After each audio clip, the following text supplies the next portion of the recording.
Assalomu alaykum do'stlar.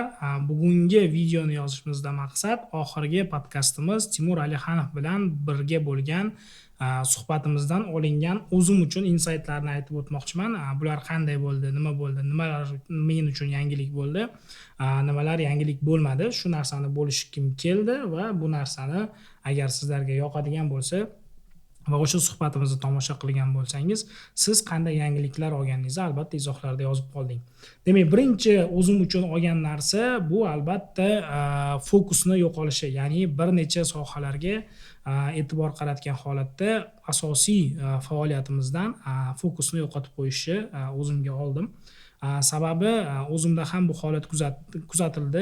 Ya'ni men o'zimni fokusimni bir 5-6 ta loyihaga qaratgan bo'lsam, ularning eng bittasida misol uchun yaxshi rezultat qila olgan bo'lsam, ikkinchisida o'rta, uchinchisida yana o'rta, to'rtinchisida pastroq rezultat bo'lgan bo'lsa, mana shuni to'g'rilash maqsadida men loyihalar sonini 5-10 ta emas, balki 3 ta qilishga qaror qildim va mana shu loyihalarda borimni berib ishlashga qaror qildim. Chunki bu narsani o'zimni faoliyatimda ko'rganim uchun sizlarga aytib beryapman. Misol uchun o'tgan yili 2024-yilda birdaniga 6 ta loyihani marketingini yurg'izganmiz. Space Marketing kompaniyasi bilan Ekin Akademiya yo'nalishi bo'lgan.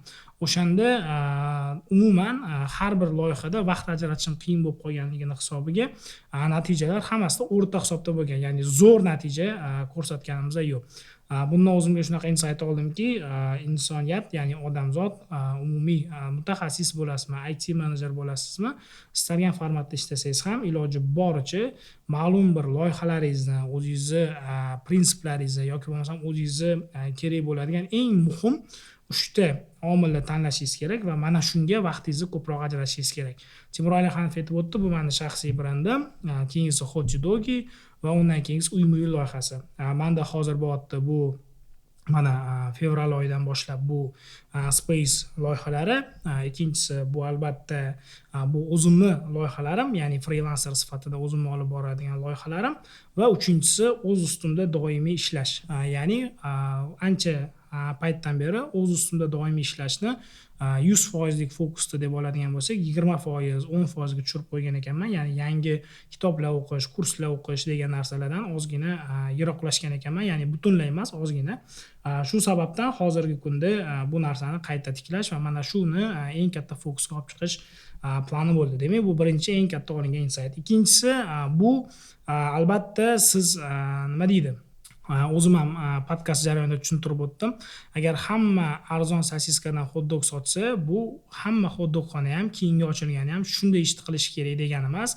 Agar siz sifatli narsa qiladigan bo'lsangiz, u narsani ham xaridori bor. Misol uchun, hamma vayn olayotgan bo'lsa, siz ham vayn olishingiz shart emas. Siz o'zingizning yo'nalishingizda qanaqa blog qilasizmi yoki bo'lmasa foydali narsa qilasizmi, buni ham yo'nalishi bor degan xulosani oldim. Bu ikkinchi insight edi. Bu narsani endi juda ko'p narsaga adaptatsiya qilsa bo'ladi, farqi yo'q. Hamma o'qiyotgan kitobni siz ham o'qiyapsizmi? Bilingki, siz ham hammadeksiz. Bu narsani yaqinda boshqa bir podkastda eshitib qolgandim. Ya'ni hamma qilayotgan ishni qiladigan bo'lsangiz, siz ham o'shalar qatorida bo'lasiz. Siz biron bir yangilik qilmoqchimisiz? Demak, o'zingiz birinchi navbatda hamma qilayotgan emas, oqimga qarshi yurgan holatda o'zingiz biron bir yangilikni sinab ko'rishingiz kerak. Bu ikkinchi insight.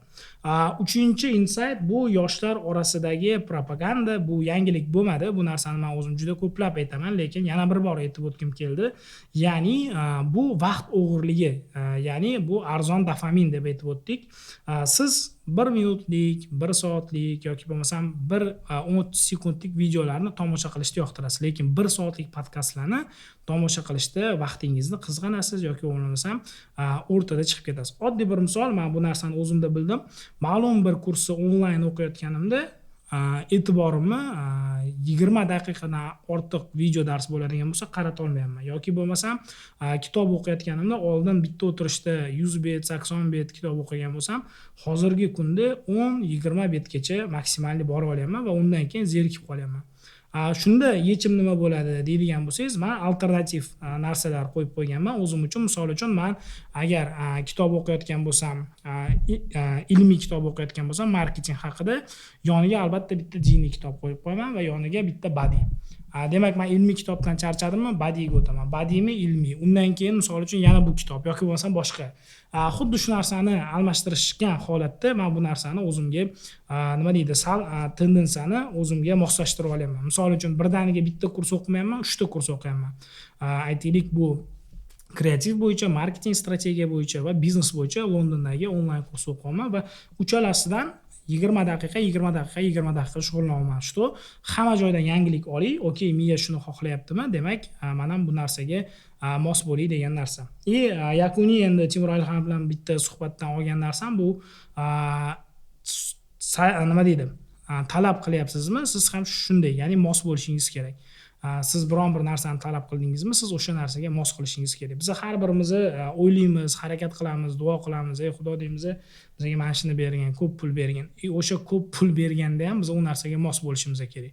Yo'qsa ilm bergan deymiz va o'sha ilmni to'g'ri narsaga sarflashni bilishimiz kerak. Soliha turmush o'rtoq ber deymiz. Agar u soliha turmush o'rtoq bo'lsa, albatta siz ham yaxshi odam bo'lishingiz kerak degan xulosani berib o'tdi Timur Alixanov. Xuddi shu narsani o'zimda ham sinab ko'rganman, bu narsani ham ayta olaman. Haqiqatdan siz biron bir narsani talab qilyapsizmi? Shunga yarasha sizda nima deydi, potensial, o'zingizda qobiliyat bo'lishi kerak, shuni ko'tara olishga. Misol uchun siz Usmonga aytganda Cristiano Ronaldo bo'lmoqchimisiz? Cristiano Ronaldoga trenovka qilishingiz kerak degan narsa kelib chiqyapti. Oxir oqibat mana shu insightlar mana bu podkastdan olgan xulosalarim hisoblandi. Umumiy 4 ta xulosa yomon emas. Sizlarda qanaqa xulosalar bor, ushbuni kommentariyaga yozsanglar bo'ladi. Keyin mana YouTube kanalimdan qanday videolar chiqishini, nimalar bo'lishini xohlardingiz, shu ham bizga qiziq. Salomat bo'ling. Agar video yoqqan bo'lsa, like bosing va obuna bo'lishni unutmang. Keyingi videolarda ko'rishguncha.